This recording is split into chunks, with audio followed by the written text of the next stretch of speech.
Tanur boat അപകടത്തിൽ ഒരു കുടുംബത്തിൽ നിന്ന് മരിച്ചത് 12 പേർ. പരപ്പനങ്ങാടി കുന്നുമ്മൽ കുടുംബാംഗങ്ങളാണ് മരിച്ചത്. 9 പേർ ഒരു വീട്ടിലും 3 പേർ മറ്റൊരു വീട്ടിലുമാണ് താമസം. കുന്നുമ്മൽ വീട്ടിൽ സെയ്തലവിയുടെയും സഹോദരൻ സിറാജിന്റെയും ഭാര്യയും മക്കളുമടക്കം 9 പേരാണ് മരണപ്പെട്ടത്. പരപ്പനങ്ങാടി ആവിയിൽ ബീച്ചിൽ കുന്നുമ്മേൽ സെയ്തലവിയുടെ ഭാര്യ 43-കാരി സീനത്ത്, മക്കളായ 18 വയസ്സുകാരി ഹസ്ന, 13 വയസ്സുകാരി ഷഫ്ല, 12 വയസ്സുകാരി ഷംന, 7 വയസ്സുകാരി ഫിദാദിൽന, സഹോദരൻ സിറാജിന്റെ ഭാര്യ 27 വയസ്സുകാരി റസീന, മക്കളായ 8 വയസ്സുകാരി സഹറ, 7 വയസ്സുകാരി നൈറ, 1.5 വയസ്സുള്ള റുഷിദ എന്നിവരാണ് ഒരു വീട്ടിൽ നിന്ന് മരിച്ചത്.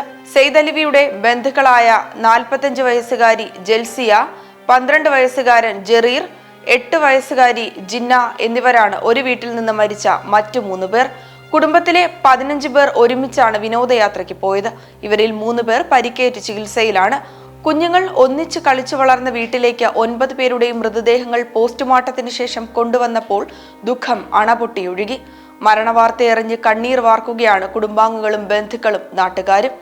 നഷ്ടപ്പെട്ടത് തന്റെ കുടുംബത്തിലുള്ളവരാണെന്നറിഞ്ഞത് ആശുപത്രിയിൽ എത്തിച്ചപ്പോഴാണെന്ന് രക്ഷാപ്രവർത്തനത്തിൽ പങ്കാളിയായ ഷാഹുൽ പറയുമ്പോൾ കേട്ടുനിന്നവർക്കും അത് താങ്ങാവുന്നതിലും അപ്പുറമായിരുന്നു.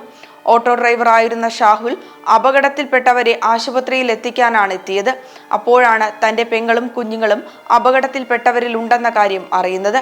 രക്ഷാപ്രവർത്തകർ ഓട്ടോയിൽ കയറ്റിയ കുട്ടികളെ താനാണ് ആശുപത്രിയിൽ എത്തിച്ചത്. ആശുപത്രിയിൽ എത്തിക്കഴിഞ്ഞപ്പോഴാണ് സഹോദരിയുടെ മക്കളാണ് മരിച്ചതെന്ന് മനസ്സിലായത്. 3 കുട്ടികളും ആശുപത്രിയിൽ എത്തിയപ്പോഴേക്കും മരിച്ചിരുന്നു. പരപ്പനങ്ങാടിയിൽ താമസിക്കുന്ന ഇവർ ഒട്ടുംപുറത്തേക്ക് ബോട്ടിൽ വന്നതായിരുന്നുവെന്നും ഷാഹുൽ ഹമീദ് വിശദീകരിക്കുന്നു. ഓട്ടോറിക്ഷ ഓടിക്കുന്ന ഷാഹുൽ ഹമീദ് അപകട വിവരം അറിഞ്ഞായിരുന്നു സ്ഥലത്തേക്ക് എത്തിയത്.